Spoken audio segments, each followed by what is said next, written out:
Olá, pessoal! Bem-vindos a mais uma aula de enfermagem da terapia intensiva. Chegamos à nossa aula de número 14 no momento.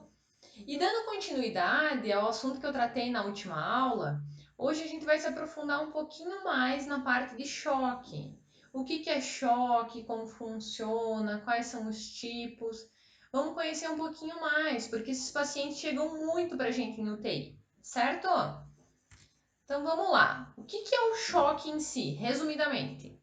Então, o choque ele é uma expressão clínica da falência circulatória aguda que vai resultar na oferta insuficiente de oxigênio para os tecidos.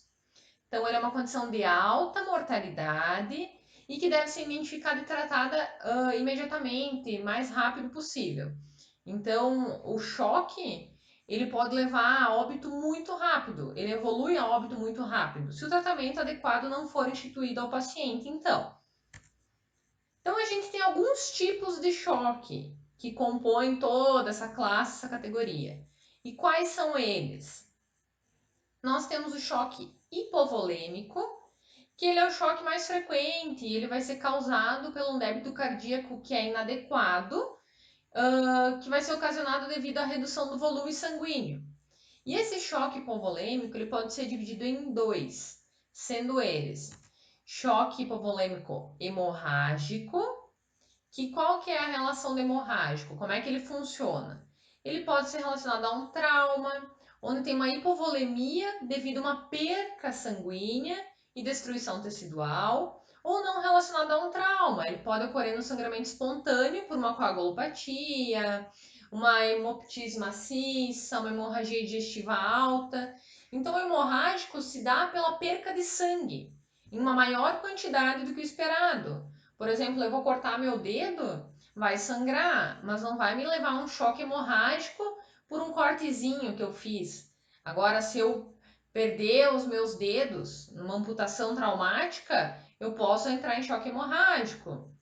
Num acidente automobilístico, eu posso entrar num choque hemorrágico. Pela pancada, se eu me lesionei, se eu tive uma destruição tecidual, ou mesmo pode acontecer aquele choque, o choque hemorrágico internamente do paciente também. Então, choque hemorrágico, na maioria dos acidentes automobilísticos, acidentes graves, pode estar presente.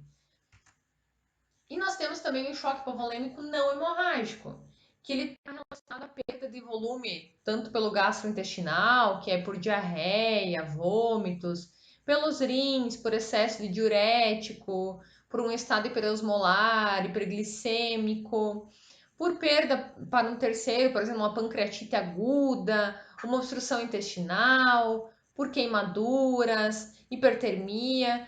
Então, nós temos o hemorrágico, que é por perda de sangue, e o não hemorrágico, que tem relação com perda de volume.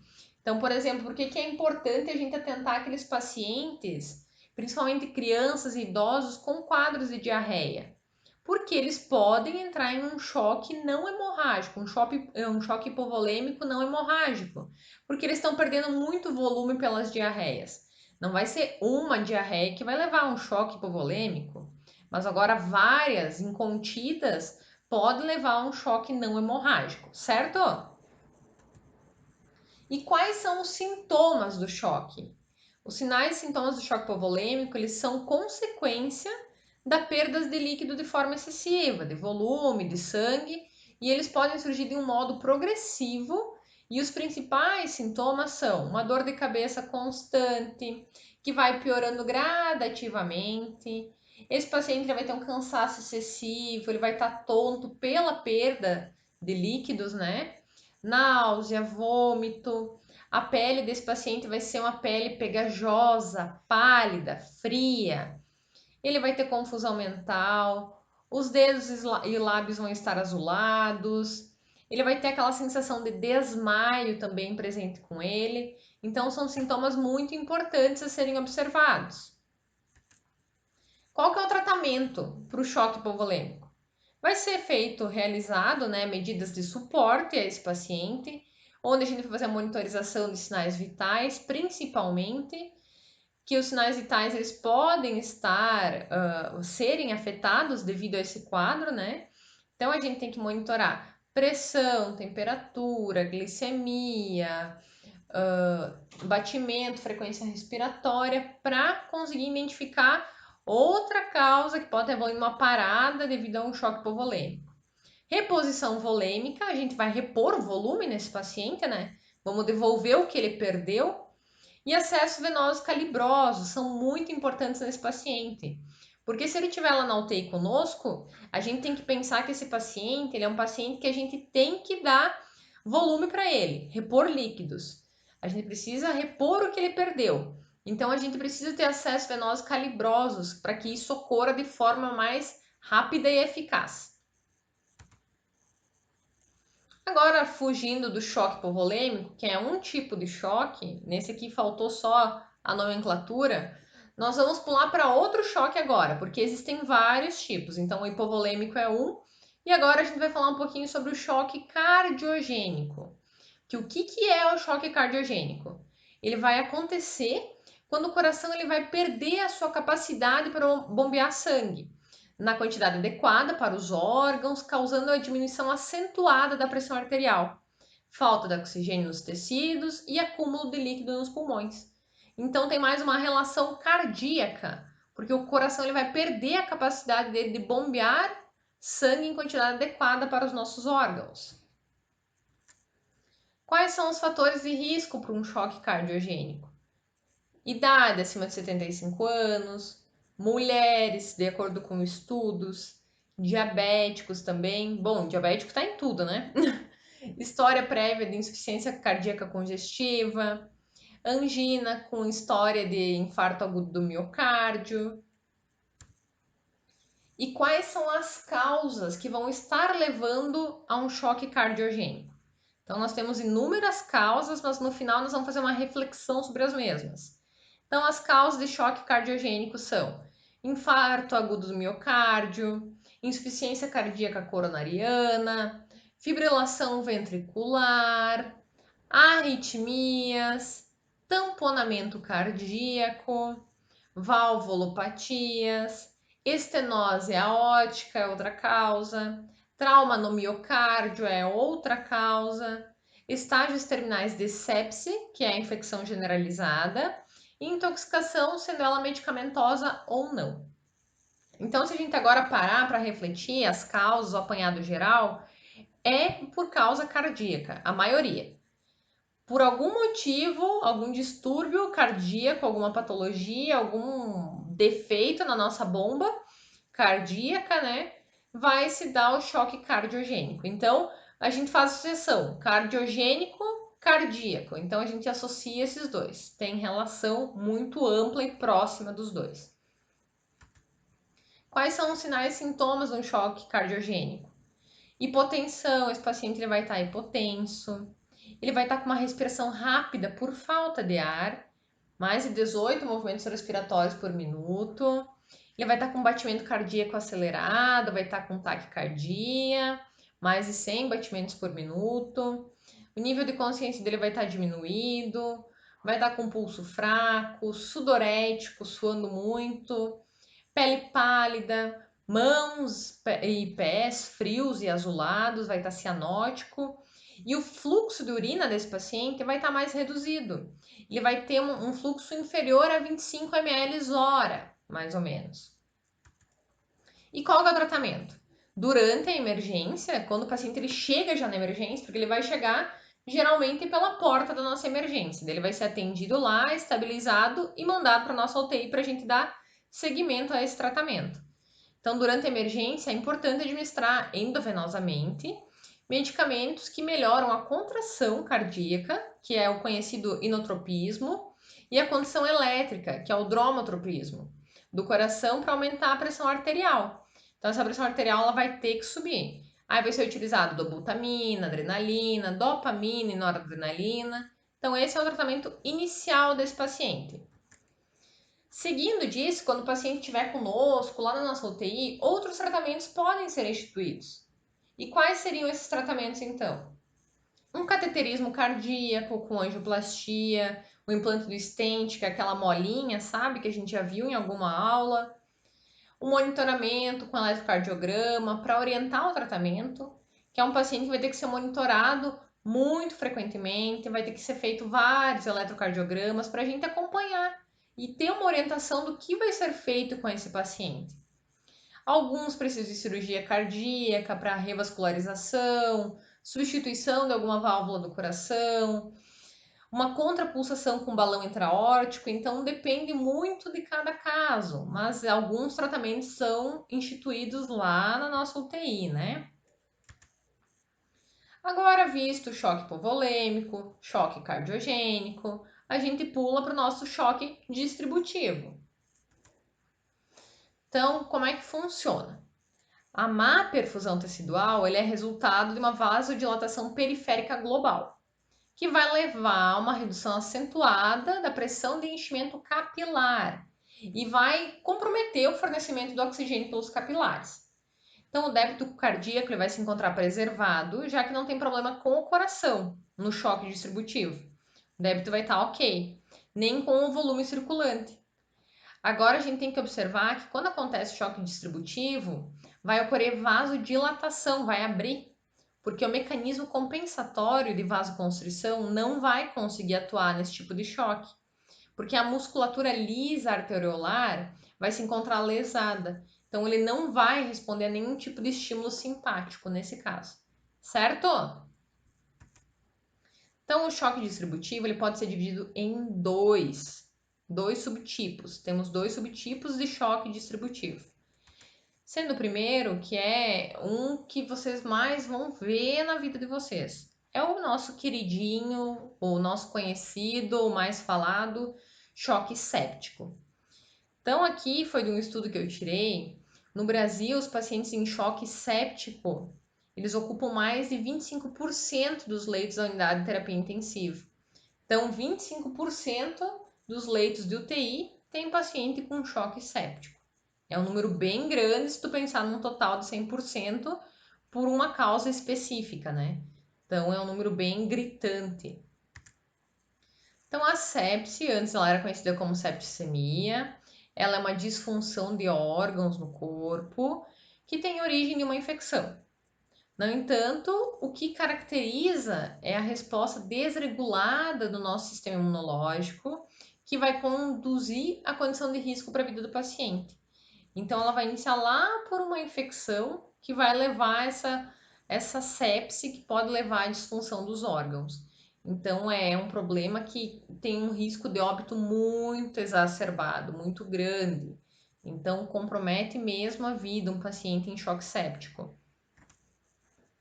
Então, o choque séptico ele vai consistir em uma anormalidade circulatória, celular, metabólica, que é secundária à sepse, com um significativo incremento à mortalidade. Então, ele é um pontinho a mais para a taxa de mortalidade.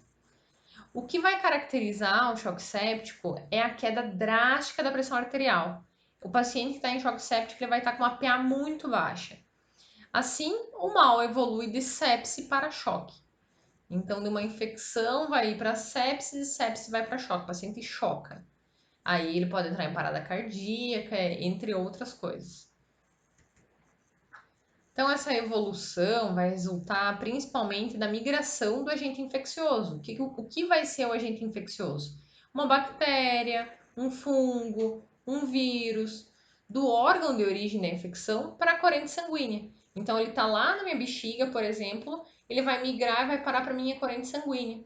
Então, por meio da circulação, ele vai se espalhar pelo corpo indo para outros órgãos. Por isso, muitas vezes, quando a gente fala em choque séptico, as pessoas dizem: ah, ele teve infecção generalizada, estava com um quadro de infecção generalizada. É por esse motivo, porque a infecção se espalhou pelo corpo, pela corrente sanguínea. Então, o sistema circulatório vai se tornar incapaz de manter uma adequada oferta de oxigênio e nutrientes para as necessidades metabólicas dos tecidos. Nessa situação, os órgãos então eles iniciam o processo de falência, porque eles estão com baixa oferta de oxigênio e nutriente. Então, eles começam o processo de falência, vão começar a sofrer para funcionar. Daí, o nosso choque séptico ele é dividido em etapas, para a gente entender como é que ele ocorre. Então ele vai começar lá pela primeira etapa, a mais simplesinha, que às vezes a gente não dá bola para isso, que começa por uma infecção. Então o microorganismo ele vai invadir o tecido sadio, vai provocar um processo infeccioso no respectivo órgão. Por exemplo, eu estou com uma infecção urinária, tá ali, era um tecido sadio, entrou essa infecção, ficou ali, ficou ali, ficou ali. E aí? Não foi tratado, e o que vai acontecer com esse micro-organismo que entrou? Que às vezes tu consegue ouvir, sepse urinária, porque tem um processo infeccioso ali na urina, né, na nossa bexiga. Então começa lá pela infecção. A segunda parte é a sepse propriamente dita, que é quando o sistema imunológico ele vai oferecer uma resposta inflamatória sistêmica exagerada, como uma forma de combater o organismo, por sua vez, né, o organismo infectante. Nessa condição, a disfunção orgânica, resultando da infecção e da intensidade da resposta, vai começar a se tornar ameaçadora à vida do paciente, porque vai começar a alterar vários sinais, é uma resposta exagerada do nosso organismo para se defender. E aí a gente entra no choque séptico, que é a terceira e última fase, que a partir do órgão que foi inicialmente atingido, o agente infeccioso ele vai migrar para a nossa circulação sanguínea, vai atingir outros órgãos e vai os aproximar da condição de falência, com um elevado risco da mortalidade. E a principal característica, como a gente já disse, reforçando novamente, é a hipotensão acentuada e resistente. Não é uma hipotensão que tá hipotenso, vai repor volume e vai subir essa PA. Não, é uma hipotensão que é mais de um manejo mais difícil. Então a gente sempre tem que associar a hipotensão a choque séptico, certo? As principais disfunções orgânicas que podem ser observadas em função do órgão atingido vai ser neurológica, respiratória, cardiovascular, gastrointestinal, renal, hematológica, endocrinológica. Então, várias disfunções orgânicas podem acontecer e estarem associadas a isso.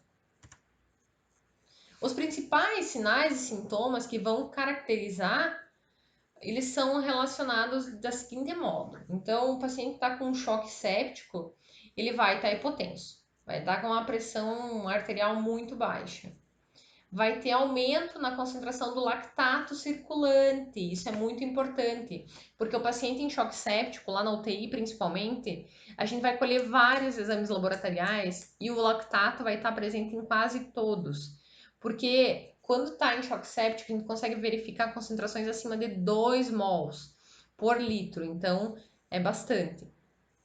Ele vai ter uma respiração rápida, na tentativa de aumentar a quantidade de oxigênio que está circulando nesse corpo.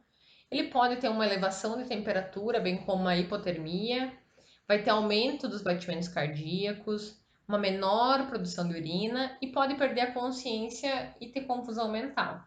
Então, nesse momento, o corpo ele vai estar tentando compensar tudo aquilo que ele está passando, que ele está vivendo, porque ele precisa compensar, ele precisa respirar mais rápido, os batimentos precisam aumentar para tentar reverter esse quadro, para fazer com que o corpo reaja. Então, esses são os principais sinais e sintomas do choque séptico.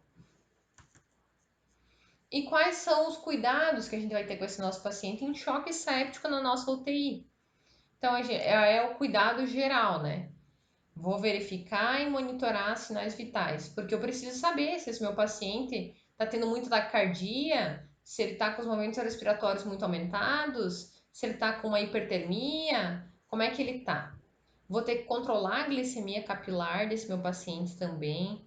Vou ficar verificando o monitor multiparâmetro, que é aquele que está ali na beira do leito do meu paciente, monitorando todos os sinais vitais. Vou coletar exames laboratoriais conforme prescrição médica, né? Mas o lactato sempre vai estar presente nesses casos. Oxigênio terapia, porque o paciente ele vai estar num processo de sofrimento do corpo dele, porque ele está tentando compensar aquela respiração rápida, está difícil, como se ele tivesse uma corrida. Então, a oxigênio terapia às vezes se faz necessária. Determinar o decúbito, sempre de acordo com o tipo de choque, né? Realizar um acesso venoso calibroso também é muito importante Paciente do UTI, resumidamente, ele precisa ter um acesso venoso calibroso. Não adianta mandar com um acesso meia boca, porque não dá certo. Tem que ser um acesso venoso calibroso.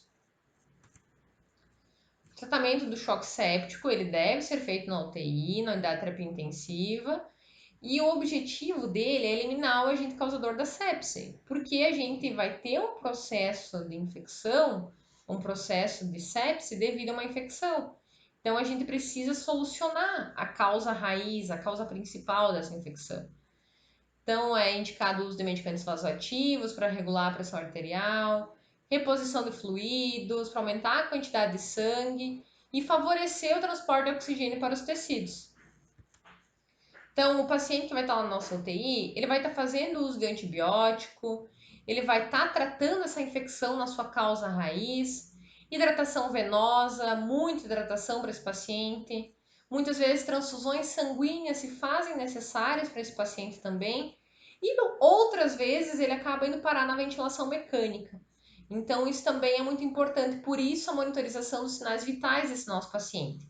Porque se eu começo desatentar no meu paciente, começa a cair os movimentos respiratórios, ele começa a piorar, ele vai ter que ir para o tubo. Então é muito importante. E se ele for para o tubo, a gente vai acompanhar esse paciente conforme tem que ser, aspirando conforme tem que ser, olhando o balonete, se está bem insufladinho, se está ok, se está tudo certinho, ok? Agora que a gente passou todos esses tipos de choque, a gente passou o choque hipovolêmico, o distributivo, o cardiogênico. Dentro do choque distributivo, a gente tem o choque anafilático também, que é mais um dos subtipos. Então, o que é o choque anafilático, prof? Ele também é chamado de anafilaxia ou uma reação anafilática, que é uma reação alérgica mais grave e ela é potencialmente fatal se não for resolvida imediatamente, né? Por diversos agentes. O que pode levar a um choque anafilático? Drogas, medicamentos, alguns tipos de alimentos, venenos de alguns animais, dentre outros. Vou dar um exemplo para vocês que eu vivenciei na UPA que eu trabalhava. Um paciente chegou mal, não conseguia respirar, estava com os olhos demasiados, boca demasiada, e aí a esposa não sabia contar o que tinha acontecido com esse paciente. Fomos mais a fundo e descobrimos que ele comeu uma fatia de abacaxi. E o abacaxi desencadeou uma reação anafilática nesse paciente. Ele era alérgico ao abacaxi e não sabia. Então, tudo isso por causa de uma fatia de abacaxi. Não dá para acreditar, né? Então, esses choques anafiláticos, essas reações anafiláticas, elas são decorrentes de várias coisas. Tem gente que tem alergia a camarão, a dipirona, a picada de abelha, a abacaxi, tomate. Então, depende de cada corpo e cada pessoa, porque cada corpo é um corpo, né? Então é importante salientar que para que ocorra o choque anafilático, a pessoa ela tem que ser alérgica a um desses agentes causadores citados anteriormente, medicamento, venenos de animais, de insetos, algum tipo de alimento, então ele tem que ser alérgico a isso, porque se eu não for alérgico, eu não vou desenvolver um choque anafilático, certo?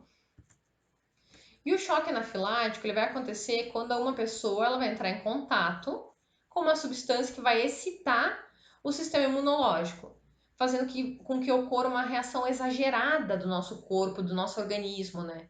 Pode produzir convulsão, pode produzir inconsciência, ou até mesmo um acidente vascular encefálico, no período de segundos a 1 hora após a exposição à substância. Então, às vezes eu vou comer agora, mas o abacaxi não vai me fazer mal, digamos que eu seja alérgica a abacaxi, né? Não vai me fazer mal, mas dali 1 hora pode me dar uma reação anafilática, certo? Por isso que muitas pessoas que comem camarão, às vezes, ou fazem uso de dipirona, elas podem podem desenvolver uma reação anafilática até um tempo depois. Não vai ser na hora, botou na boca, desenvolveu. Não, algumas pessoas demoram um pouquinho mais.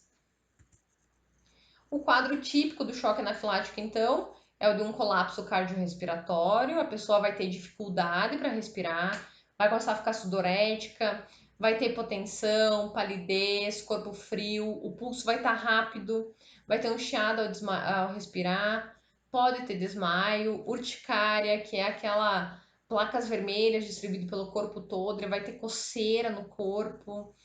Angioedema, que é aquilo que eu falei, que é quando tem inchaço da pele, que geralmente ocorre em volta dos olhos, lábios, língua, que ele vai ficar inchado, ele fica com aquele rosto pequenininho, sabe? Nos casos das reações alérgicas, o edema mais perigoso que pode acontecer é o edema de glote, o nosso conhecido, né? Que é quando a gente tem um edema de laringe e vai acontecer aquele inchaço na região da glote, no esôfago, e vai impedir a passagem do ar, então. E qual que é o tratamento para esse paciente que está em choque anafilático? O tratamento geralmente vai consistir na administração precoce, que é quando o nosso paciente dá a entrada na nossa emergência do hospital, de adrenalina intramuscular, aliada à fluidoterapia, corticoide, antihistamínico, então. Dificilmente esse paciente vai parar na UTI. Mas ele é um tipo de choque, um choque distributivo, então é importante vocês saberem da existência dele, como funciona, para que ele serve, como que acontece. O caso que o paciente vai parar na nossa UTI por um choque anafilático é quando agrava tanto e esse paciente não é socorrido imediatamente, ele entra numa parada cardiorrespiratória. Então, nesses casos, ele pode parar na UTI. Mas geralmente o paciente tem um choque anafilático, é medicado ali, é revertido o quadro, fica em observação por algumas horas e vai para casa. Além disso, agora ter falado todos esses choques, a gente chegou no choque neurogênico. Que o que é o choque neurogênico, então? O choque neurogênico ele vai acontecer quando tem uma falha de comunicação entre o cérebro e o corpo. E vai fazer com que os vasos sanguíneos percam o seu tônus e dilatem, dificultando a circulação do sangue pelo corpo e diminuindo a pressão arterial também. Então, quando isso acontece, os órgãos eles vão deixar de receber o oxigênio necessário e por isso eles deixam de funcionar como deveria, porque sem oxigênio eles não conseguem funcionar e vai criar uma situação que vai colocar a vida do nosso paciente em risco. Como que eu vou conhecer uma pessoa que tem um choque neurogênico? Ele é mais frequente em acidentes de viação ou quedas, por exemplo, quando tem lesão na medula espinhal. E também podem surgir devido a problemas no cérebro. Pacientes que sofreram acidentes automobilísticos também são sujeitos a choque neurogênico. Então, se tiver no nosso UTI, provavelmente ele sofreu algum tipo de lesão, alguma queda, algum acidente, por isso que ele está lá. Quais são os sinais e sintomas do nosso choque neurogênico? Os dois primeiros mais importantes do choque neurogênico é a diminuição rápida da pressão arterial e o abrandamento do batimento cardíaco. Então, esses dois são os principais e mais importantes sintomas.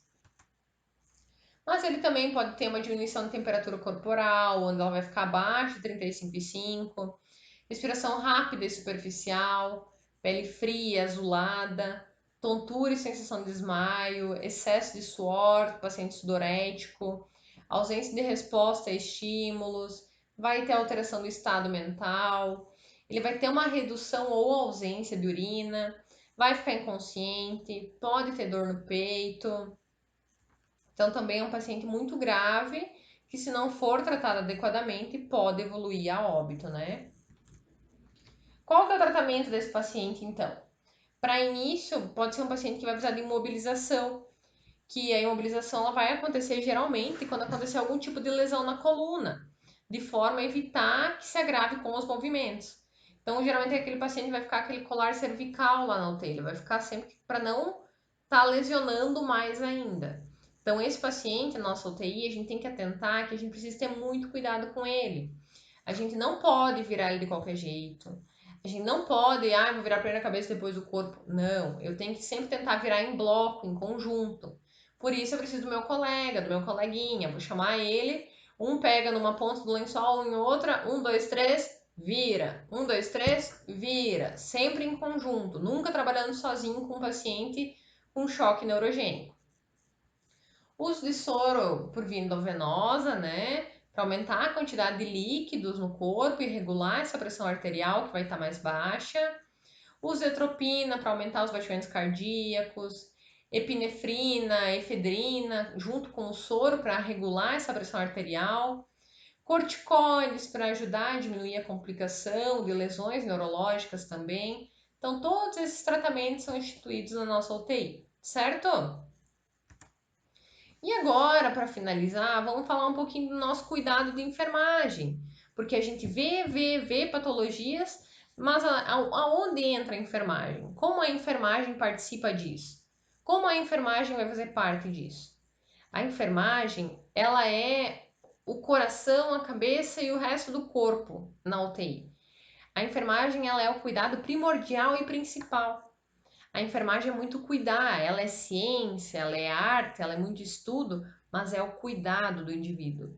Então, por mais que a gente veja diversas patologias, diversos problemas, causas, doenças, complicações, o que a gente precisa tentar é que na UTI todo paciente vai ter quase o mesmo cuidado. Se não fosse o quase, né, seria o mesmo cuidado.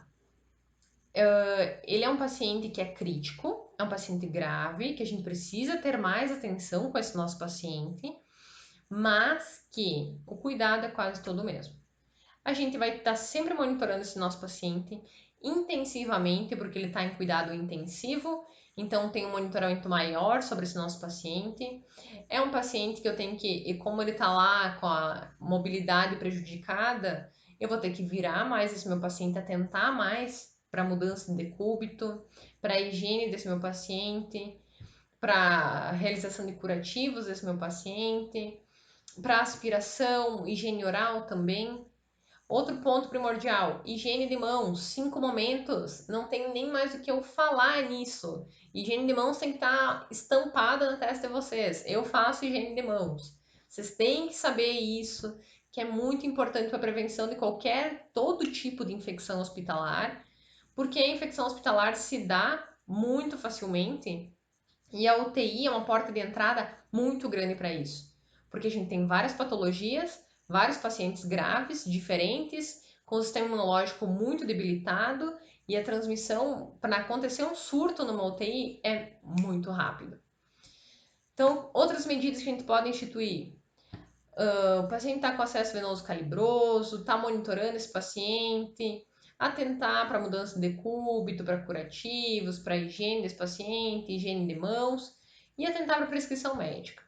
Se o paciente está acordado, dá apoio a esse paciente, dá suporte a esse paciente, conversar, esclarecer toda e qualquer dúvida. Se estiver inconsciente, entubado, também prestar todo o cuidado, sempre muito humano, porque a gente tem que pensar que a gente, acima de tudo, a gente é humano, né? Então a gente tem que tentar sempre oferecer para o nosso paciente o cuidado que eu gostaria de ter, né? Então, sempre atentar a isso. Então, o choque, agora que a gente tratou no dia de hoje, é algo que está muito presente na nossa UTI, que a gente vai ver bastante, com muita frequência. Então, são pacientes que sempre dão uma passadinha ou outra pela nossa unidade de terapia intensiva. E é muito importante a gente entender todo esse processo, por mais que o cuidado e a enfermagem quase sempre seja a mesma coisa, mas é importante a gente entender, porque se a gente vai aprendendo um pouquinho aqui, um pouquinho lá, no fim, a gente sabe tudo. Sabe tudo também não, né? É modo de falar. Mas a gente vai aprendendo porque a gente vai vivenciando. O que vai trazer pra gente é a vivência. Mas é importante a gente ter aquela base científica, teórica, de como, do que é, por quê, como faz. Então, é isso aí, pessoal. O que eu tinha para passar para vocês no dia de hoje sobre choque era isso. Esses são os tipos de choque que nós temos, os subtipos de choque que a gente tem, sinais e sintomas, tratamento.